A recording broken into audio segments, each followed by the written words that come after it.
We gave you time to mourn. she said, picking up her wineglass. Now it's time to move on. And out. No preamble, no softening, just that, spoken over a half-cleared dinner plate, like she was reminding me the garbage went out on Tuesdays. Wade didn't look up. He sawed through his chicken like nothing had happened. Not a flinch, not a word. I blinked. Once. Twice. The world hadn't tilted, but I had. I was tilting. Inside. Arthur's chair sat empty at the head of the table. The place where he always reached for the pepper, always muttered something under his breath that made me laugh, even when I didn't want to. It felt like the chair was watching this unfold too. I hadn't changed the table setting. Still 3 forks, 3 plates. Still folded napkins. Still his spot at the end. Maybe that was the problem. Maybe I'd been pretending things hadn't changed. But they had. Arthur was gone. And now, apparently, so was I.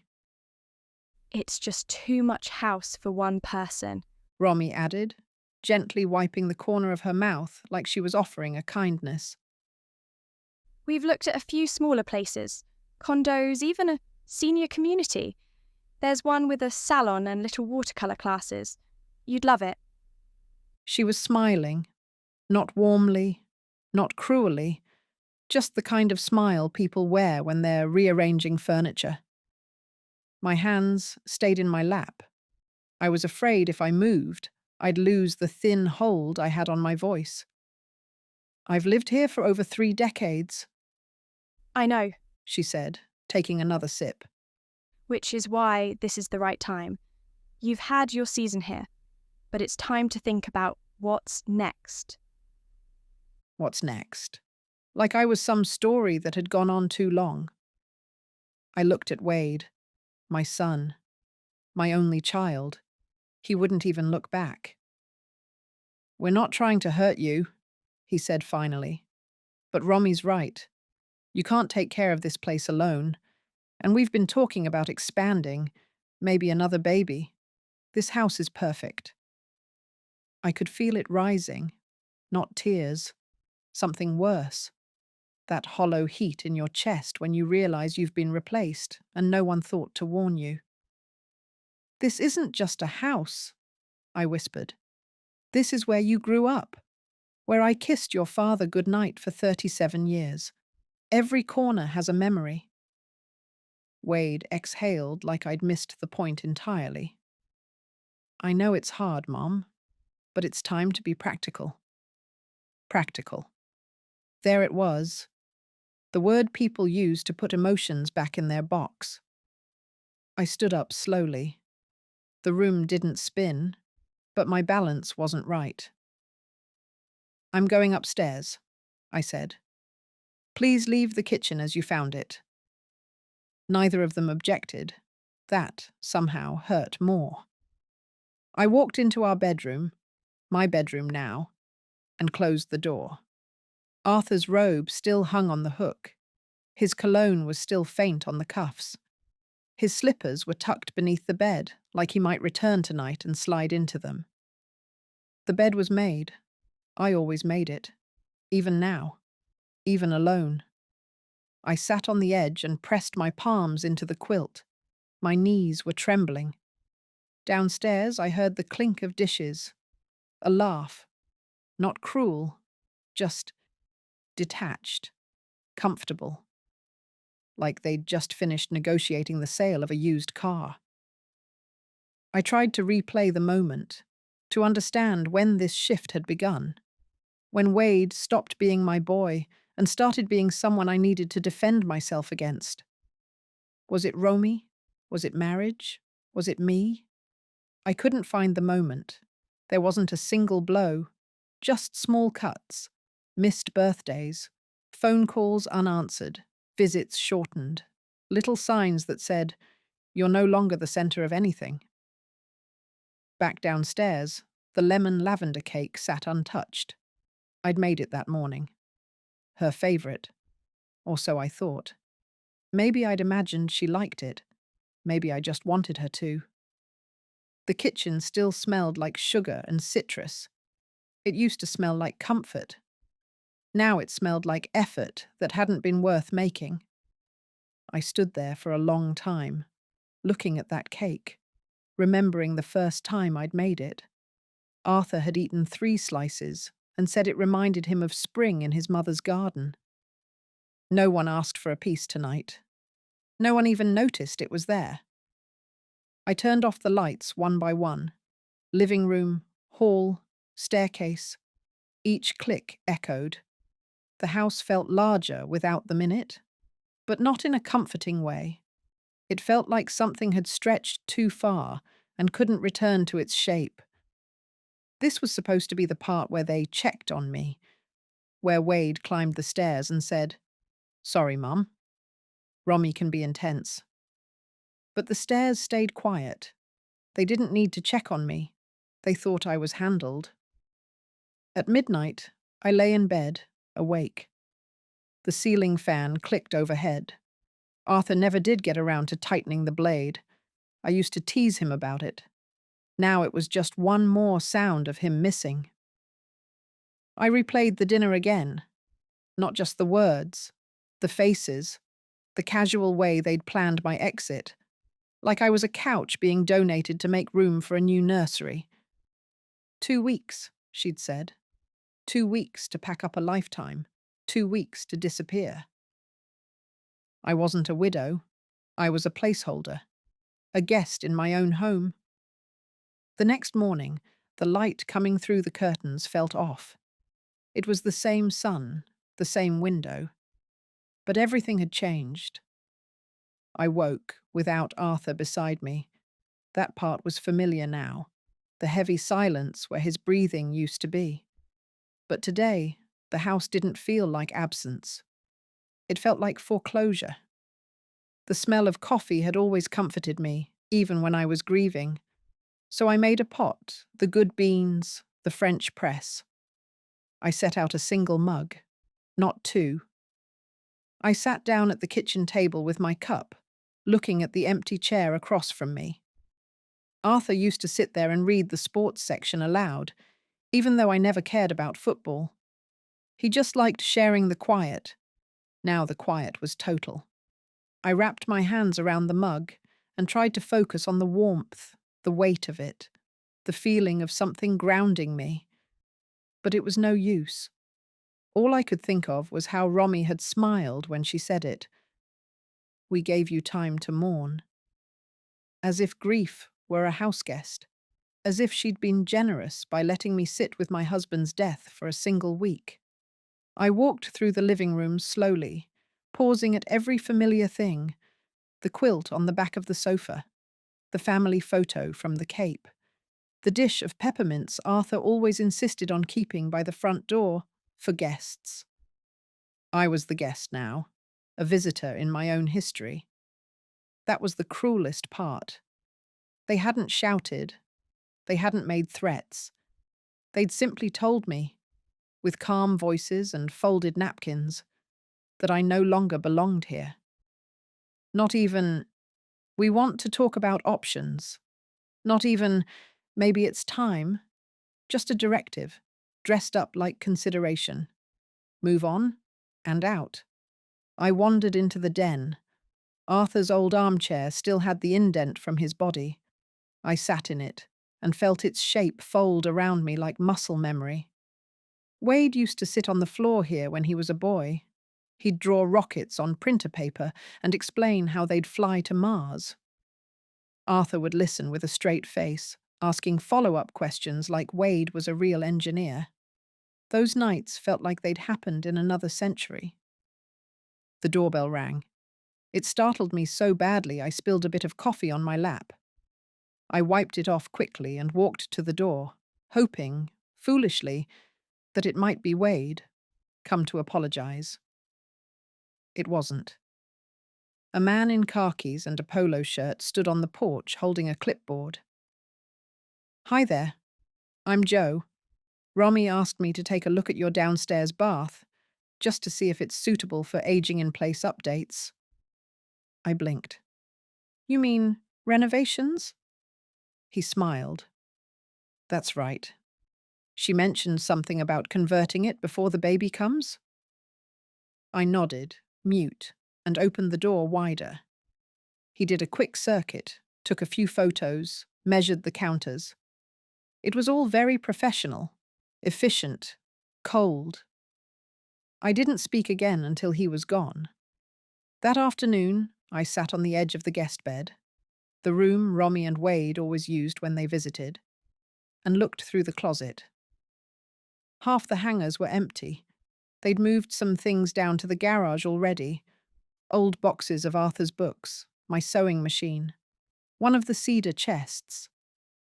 I hadn't noticed before, or maybe I hadn't wanted to notice. I called my sister Judith after dinner. She didn't answer, so I left a message. I just wanted to hear a kind voice. I didn't know what else to say. She'd warned me, years ago, said Romy had the kind of smile that meant more for herself than anyone else. I'd brushed it off, told her she was being dramatic. Judith had raised 3 daughters. She knew better. At dusk, I stood by the living room window and watched the neighbor kids playing hopscotch in their driveway. It used to be Wade chalking up our own sidewalk, asking me to time him. 32 seconds, Mom. I'm a new record. I would have moved mountains for him. And now, he wouldn't even meet my eyes. The hardest part wasn't the insult. It was the indifference. The way he let Romy speak for both of them. The way he let the word ours slip out when talking about the house. The way he watched me take it, like that was the easiest solution. My son, who used to weep if I missed a school play, now couldn't summon a flicker of concern when I asked for more time to grieve. That night, I couldn't sleep. I got up and padded through the house barefoot, like I used to when Wade was a baby and I was trying not to wake him. I ran my hand along the banister. The varnish was chipped in the middle from all the years of use. I remembered Arthur sanding it with his sleeves rolled up, laughing that he was getting domestic in his old age. In the hallway closet, I found Arthur's old accordion file. Receipts, warranties, account numbers. He was always organized, obsessively so. I held the folder in both hands like it was something sacred. Then I carried it to the kitchen table and opened it. It wasn't a decision. It wasn't even resistance. Just curiosity and a slow-burning need to know if Arthur had really left me defenseless. Because if he hadn't, if he'd seen this coming, then I wasn't done yet. The next morning, I woke early. Not because I wanted to, because I couldn't stay asleep. My body was tired, but my mind had started humming, low and constant like a motor turning over. The accordion file Arthur had left behind sat on the kitchen table, still open. I'd flipped through half of it the night before, but I hadn't absorbed much. Dates, numbers, bank logos, it all blurred together. Arthur had always said, "You don't need to worry about the paperwork, Mert. I've got it covered." And he did. But now he was gone, and I needed to understand what he'd left behind. I brewed a second cup of coffee and sat down with a notepad and pencil. I flipped to the section labeled Accounts. Arthur's handwriting was careful. Block letters, each label underlined. It looked like he'd prepared it for someone who might one day need to navigate without him. There were account numbers I didn't recognize. One was a joint savings, I remembered that. But the others? Something called Cypress Holdings, another labeled Retirement, Personal, and one that simply read, In case of pressure. I stared at that phrase for a long time.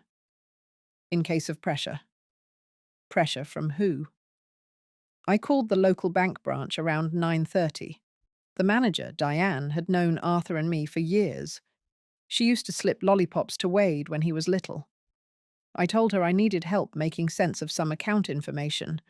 She offered to set aside time if I came in that morning. 15 minutes later, I was pulling into the lot. It felt strange to be there alone. For 40 years, Arthur had always driven us to the bank. I'd sit beside him while he handled the paperwork, nodded at the clerks, made small jokes about interest rates. I never felt excluded, just protected. Now I felt exposed. Diane greeted me with that gentle, tilted head sympathy people use when they're not sure if you're fragile. Myrtle, I'm so sorry. Arthur was, well, he was one of the good ones. I nodded, my hands wrapped tightly around my purse strap. He was. She led me to her office and closed the door. I handed her the notepad where I'd copied the account names. I just need to understand where things stand, I said. I don't know how any of this works. She adjusted her glasses and looked at the list.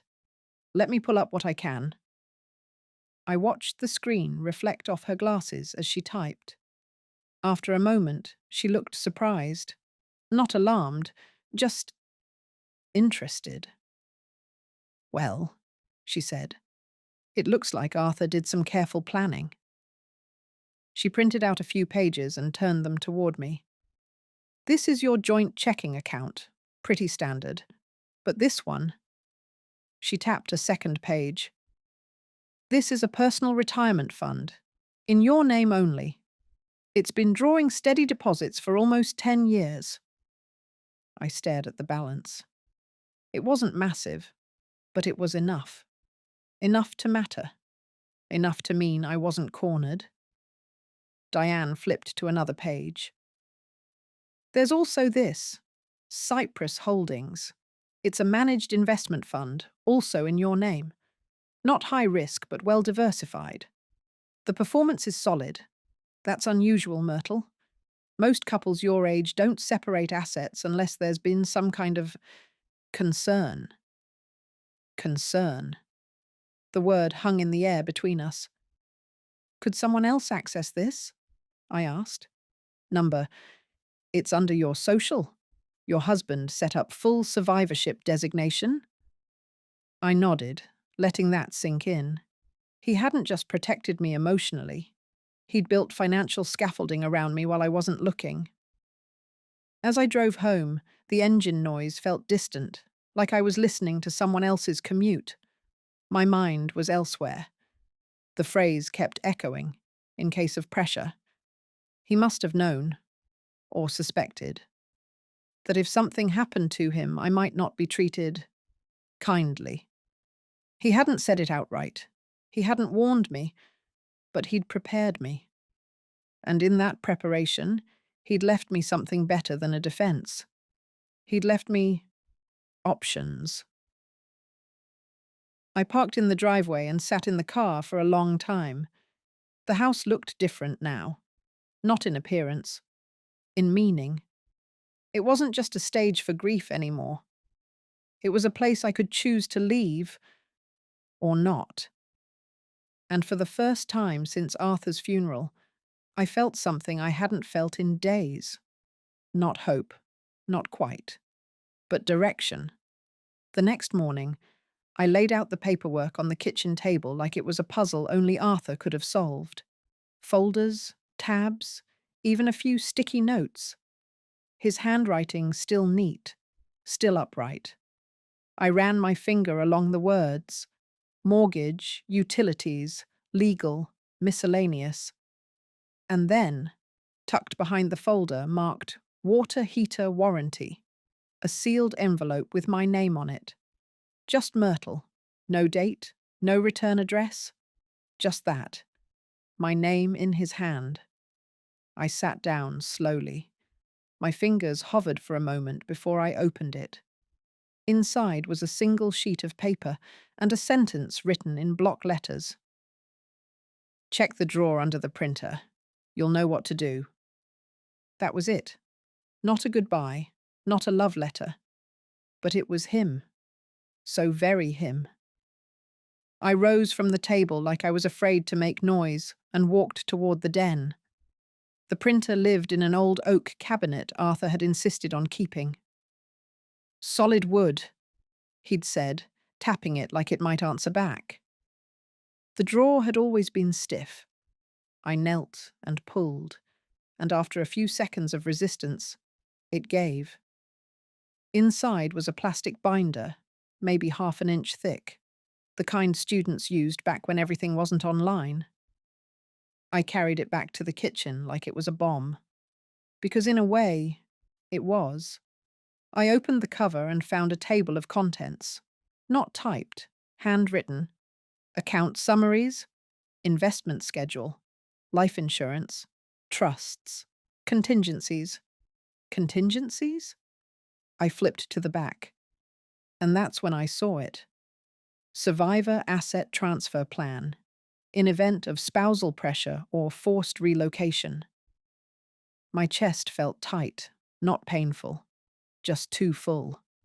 Like my heart needed more room than my ribs could give. Arthur hadn't just protected me in general, he had planned for this. Exactly. This. At noon, I returned to the bank. Same parking lot, same steps. But I walked differently this time. Slower. Straight. Diane saw me coming through the window and opened her office door before I even reached the front desk. "I was hoping you'd come back," she said. I placed the binder on her desk, like a lawyer dropping evidence. She adjusted her glasses. "Do you mind if I—" "Please," I said. "I need someone who can read through it all without getting dizzy." She smiled, gently. But that smile disappeared the moment she turned to the section labeled Trusts. Her brows drew together. She paged forward, then back, then forward again. "What is it?" I asked. She exhaled. "Myrtle, this isn't just paperwork. These are formal designations, the kind lawyers charge thousands to draft." She turned the binder toward me and tapped a line. "Irrevocable transfer of business interests to spousal trust, primary beneficiary, Myrtle Ann Caldwell." "What does that mean?" She looked at me carefully. "It means Arthur moved his business interests, whatever remained of them, into a trust 5 years ago, and made you the sole beneficiary. This isn't just a clause. It's a structure, a legal framework." "But Wade said the business had been dissolved," I said. "Said Dad sold off everything when he retired." Diane's voice softened. "He may have said that, but these documents suggest something else entirely, and I can check for you if you'd like." I nodded. She typed quickly, then picked up the phone and called another department. Asset management, I think. Her tone shifted slightly. Less small-town bank manager, more corporate. "Yes, I'm sitting with Mrs. Caldwell now. Could you verify the current status of Cypress Trust Holdings?" She paused.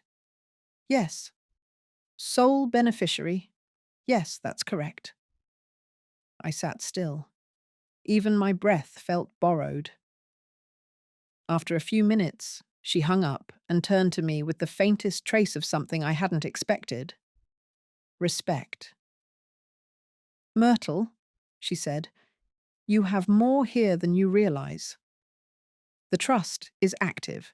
It's not huge, by business standards, but it's healthy, and it's been making regular deposits to a secondary account under your name." "My name?"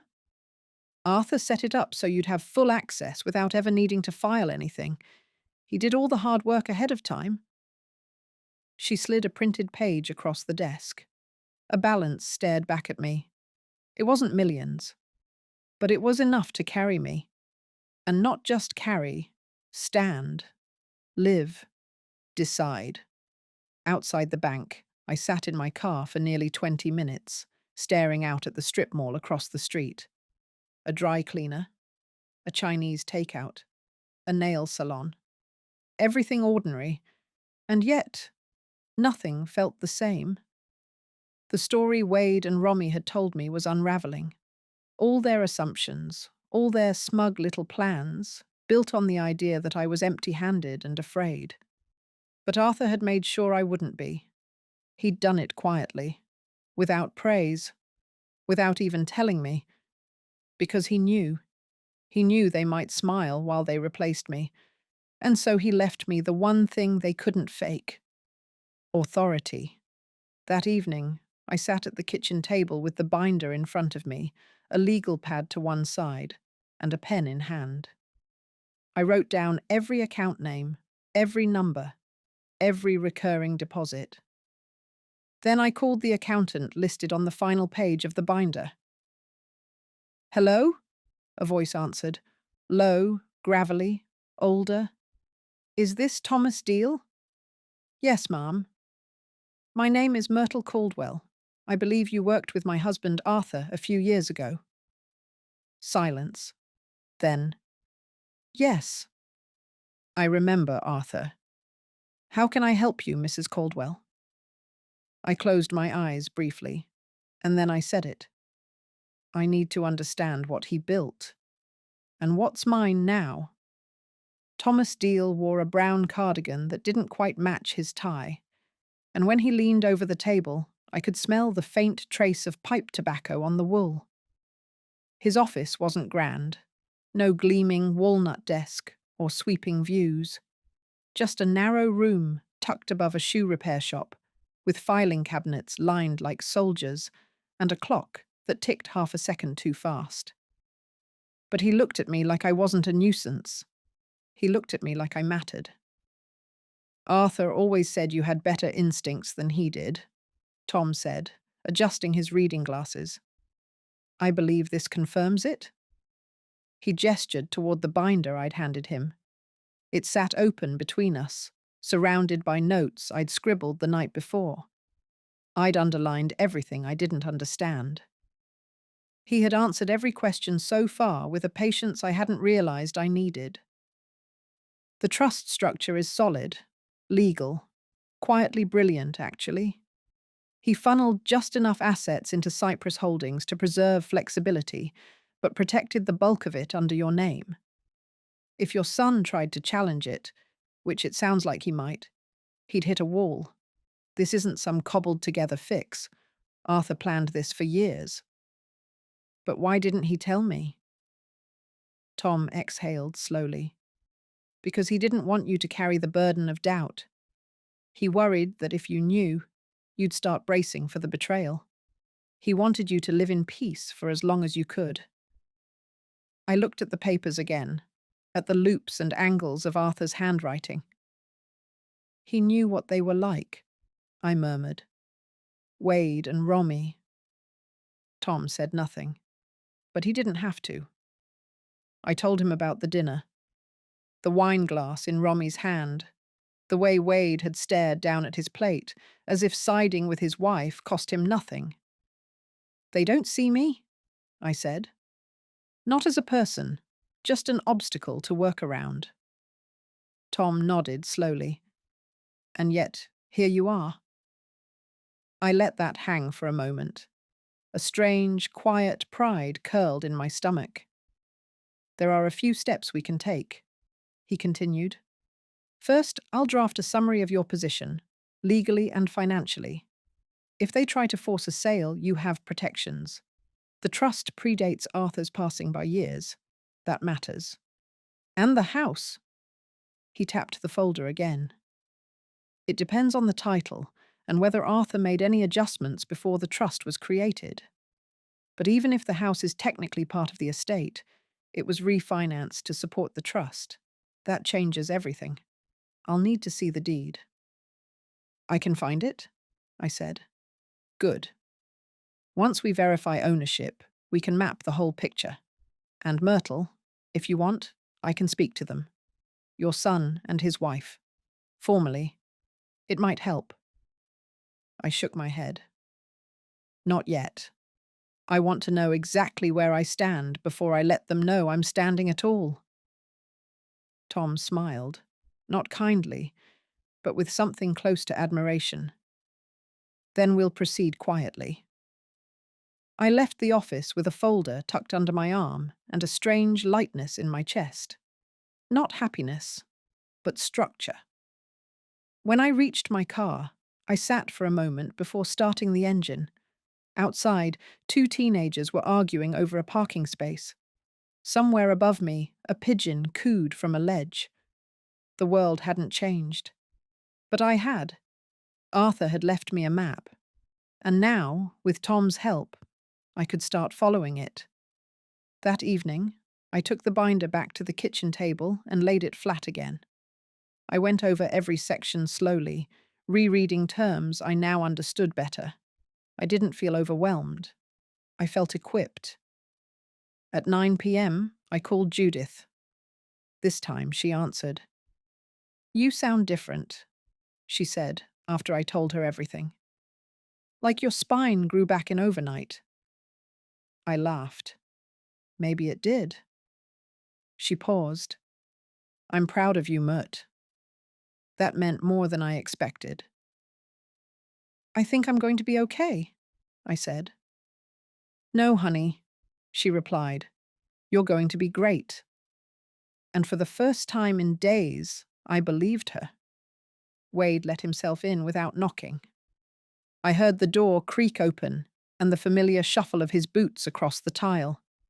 He always walked heavily, like the house owed him some kind of announcement, like he expected it to rise up and greet him.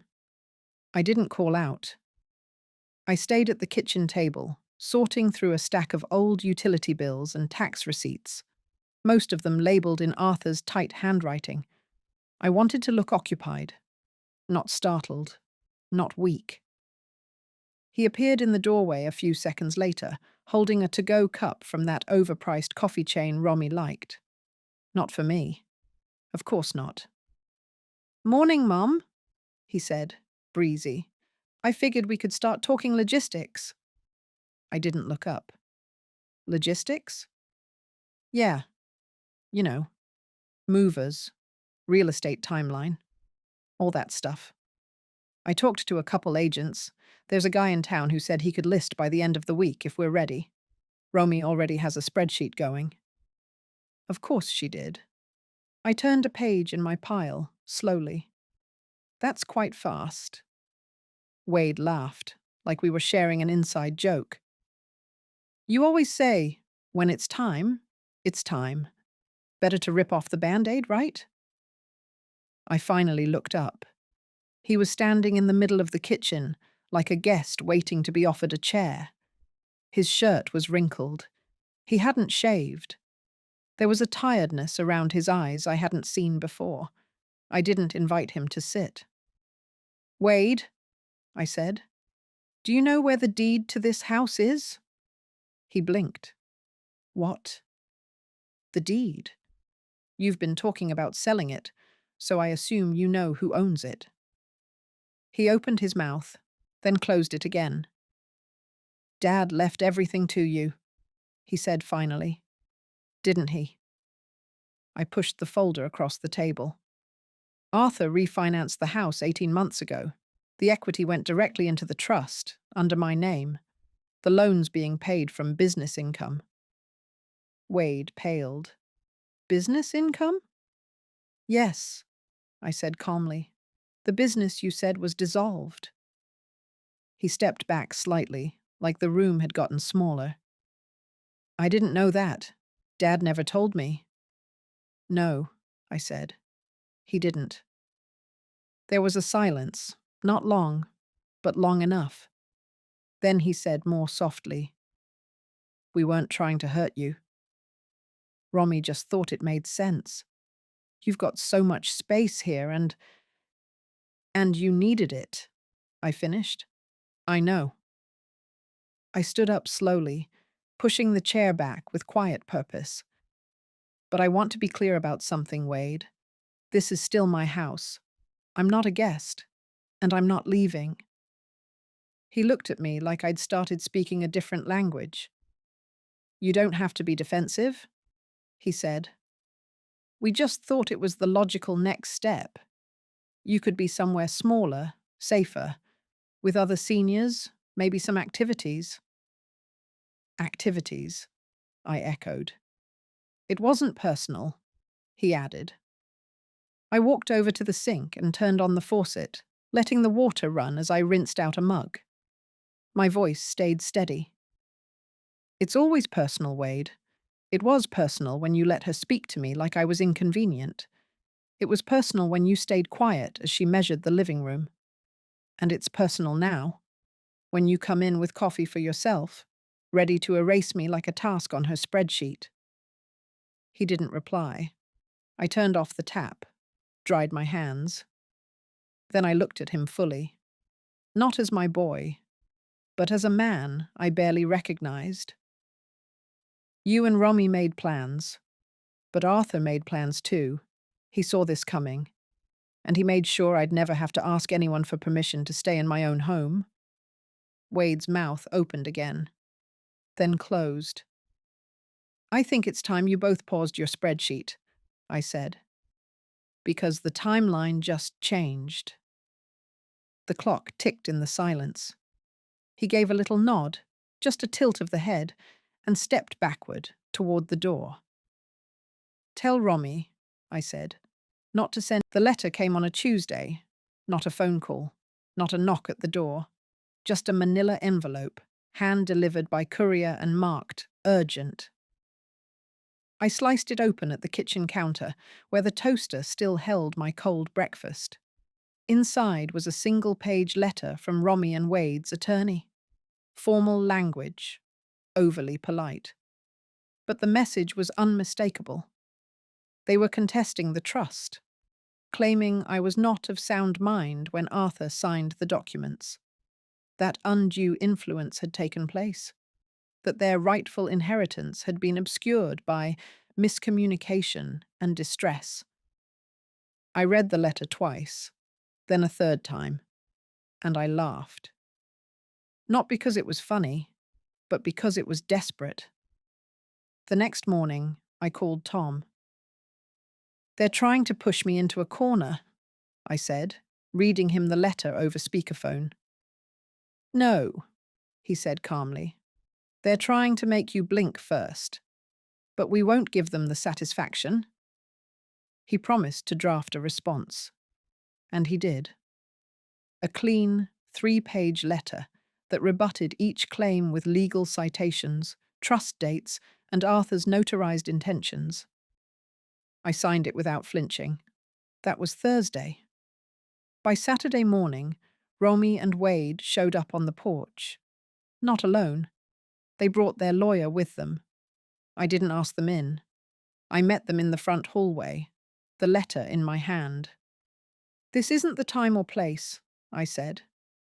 Their lawyer, a man with thinning hair and a too-tight tie, stepped forward. Mrs. Caldwell, I believe it would be in everyone's best interest to resolve this amicably. Then perhaps your clients shouldn't have started with accusations, I replied, folding the letter in half and slipping it into my cardigan pocket. Wade looked like he wanted to speak, but Romy, as always, beat him to it. This has gone far enough, She said. You can't possibly want all this tension. Think about what Arthur would have wanted.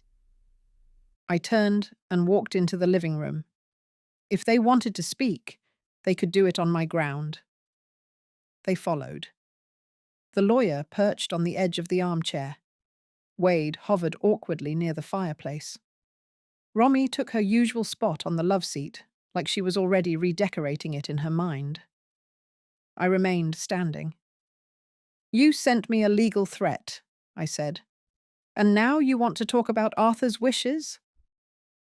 He wouldn't have wanted this dragged through the courts, Wade mumbled. And yet, here we are, I replied, because you assumed I wouldn't fight. The lawyer cleared his throat. Our concern, Mrs. Caldwell, is that you may have been acting under emotional strain when these documents were executed. I raised an eyebrow. You mean when my husband was alive and healthy? Because the trust was drafted 5 years ago, not during grief, not under pressure, just good sense and careful planning. He glanced at his folder, already unsure. Romy interjected. But why keep it secret then? Why not share it with the family? Because Arthur knew that the family, specifically you two, couldn't be trusted to put long-term care ahead of short-term comfort. Wade bristled. That's not fair. Isn't it? I asked. You let her tell me to pack my bags at my own dinner table. You let her make plans over a half-eaten meal. And you called that practical. The lawyer looked increasingly uneasy. We have extensive documentation, I continued, showing that Arthur transferred business and trust assets methodically, with full legal oversight. I have bank statements, trust schedules, notarized signatures, and a paper trail going back nearly a decade. We know it's complicated, Wade said quickly, sensing the shift. But we're still family. We just want what's fair. Fair. I stepped toward him. Arthur gave you over $60,000 in loans over the past 5 years. All documented. Not a single repayment. Do you want to include that in our discussion of fairness? Romy looked away. This house was refinanced to fund my trust. The business continues to generate income. I have every legal right to remain here, and every financial reason not to sell. The lawyer opened his briefcase slowly, then paused. He closed it again. Perhaps, he said carefully, we need more time to review the documentation. Take all the time you need, I replied. But know this. I'm not leaving this house, and I'm not giving up the business. Arthur put everything in place to protect me from this very moment, and I intend to honor that. Wade looked smaller than I remembered, like the truth had shrunk him. Romy, for once, stayed silent. You'll be hearing from Tom Deal, I added. He's representing me now. All communication can go through him. The lawyer nodded and rose. Wade lingered. His eyes were red. I couldn't tell if it was from frustration or something older. Mum, he said, quieter now. Do you really think we'd throw you out? You already tried. You just used different words. That ended it. They left. I closed the front door gently behind them. Then I stood in the center of the hallway, my feet steady, my breath even. I didn't feel triumphant. I felt clear. The fog was gone. The guessing, gone. The silence, broken. I hadn't raised my voice. I hadn't made a threat. But they understood now. The line had been drawn, and I wasn't stepping back. The house was quiet. Not heavy quiet, like it had been after Arthur died. Not angry quiet, like it had been when Wade walked out. This quiet felt earned. I made tea that morning and drank it by the window, just as the sun hit the maple tree in the front yard. I watched the leaves turn gold in slow motion. Everything outside the window looked the same. But inside, everything had changed. The legal fight hadn't resumed. Not yet. Tom said their silence was likely tactical. They're regrouping, he told me. But they know what you hold now. That makes a difference. I nodded and let the conversation drift into background noise. The truth was, I was tired, not defeated, just tired the way a woman gets when the adrenaline runs out and her spine remembers it has weight. That week, I moved things. Not because I had to, because I wanted to. I cleared Romy's dried eucalyptus bundles from the downstairs bathroom, donated the guest room curtains she'd insisted on buying 2 years ago. Something fresher, more modern. I found Arthur's old chair, the one we kept in the garage after Wade said it was too big and too old-fashioned for the living room. I brought it back in, right by the fireplace, where it belonged. I ordered slipcovers for the dining chairs, and a new kettle, and a desk lamp that actually gave off good light. It was nothing drastic, but it was mine. The house started feeling less like a space I had to defend, and more like one I could finally inhabit. On Friday, Judith came. She brought scones and sharp opinions, sat at my kitchen table and made herself at home like sisters do. "You look taller," she said, biting into a cranberry-orange biscuit. "I feel taller," I said. "Not lighter, but steadier." She looked at me for a long time. "You know," she said finally, "Arthur didn't just leave you money. He left you room. Room to breathe. Room to say no. Room to take your life back. Most women never get that. Not really." I swallowed the lump in my throat. She was right. Saturday afternoon, I drove to the small coastal town Arthur and I used to talk about, just to walk the main street, just to see. There was a bookstore with real wood shelves and a coffee shop with a porch swing, and a little green bungalow tucked near the bluff with a for sale sign leaning gently in the wind. I didn't make an offer, not yet, but I took a brochure. Back at home, I slipped the flyer into the folder with my other documents. I looked at it for a long moment, then closed the folder and placed it neatly in the drawer where Arthur had once kept his keys. No decisions today.